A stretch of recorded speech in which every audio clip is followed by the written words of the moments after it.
When Emily told me she had to go on a 3-day work trip to another city, I didn't think twice about it. She worked in marketing, and travel was part of her job.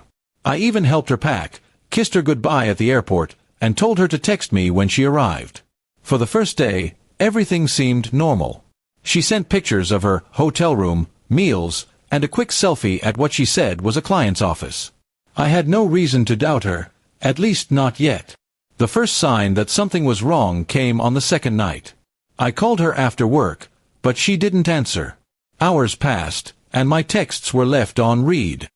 When she finally replied, it was around midnight, claiming she'd been at a business dinner and was too tired to talk. Her message was short, cold, and nothing like the Emily I knew. That's when a strange feeling started creeping in. The next morning, I decided to check something that had been bothering me. Emily's company always booked travel through a particular agency, and since I knew one of her coworkers, I casually asked if they were also in the same city for the conference. Her coworker's confused response hit me like a hammer. There was no conference scheduled that week, and Emily had no business trip listed. My stomach dropped. I didn't want to believe it. I told myself maybe there had been a mistake. But that evening, she posted a photo on her social media story, a blurry hotel room mirror shot, tagged in a city only 2 hours from ours. I recognized the style of the curtains. They looked exactly like the hotel we'd stayed in last summer for our anniversary.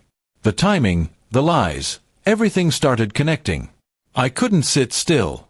I packed an overnight bag, got in my car, and drove straight to that city. My heart pounded the whole way. I wasn't sure what I'd find, but deep down I already knew. The drive felt endless, my mind filled with memories of our years together, all now twisting into doubt and anger. When I reached the hotel, I parked in the far corner and sat there for a few minutes, trying to calm myself.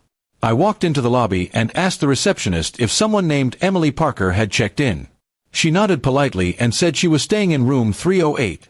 The name and the confirmation sent chills down my spine. I thanked her and went upstairs. Standing outside room 308, I hesitated. My hands trembled as I knocked. No answer. I tried again. After a few seconds, the door cracked open slightly, and a man's voice said, "Who is it?" My breath caught in my throat. I pushed the door open wider, and there she was, standing behind him in a robe, her face pale as snow when she saw me. For a moment, none of us spoke. The man looked between us in confusion, while Emily's lips quivered.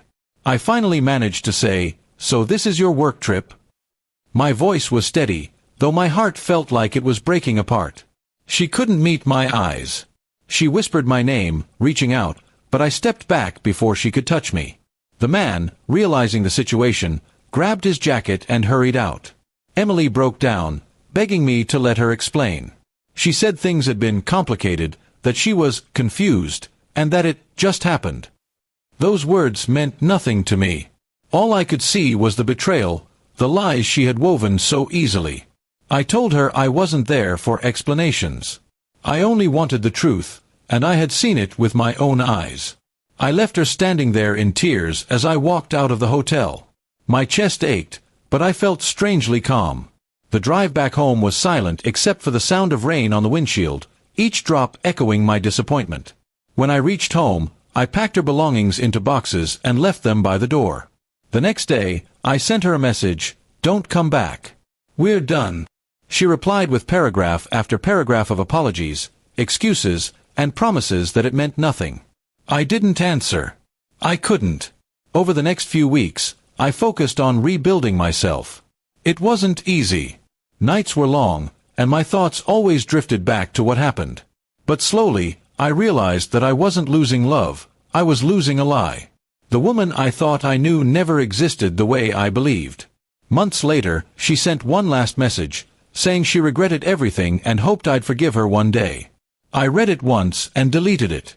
Some things don't deserve closure, only distance. I learned that trust, once broken like that, never truly heals. Now, when people ask why I don't believe in blind trust anymore, I just smile and say, because I once drove to a hotel to find out the truth. And that night, as painful as it was, saved me from living the rest of my life in a beautiful lie.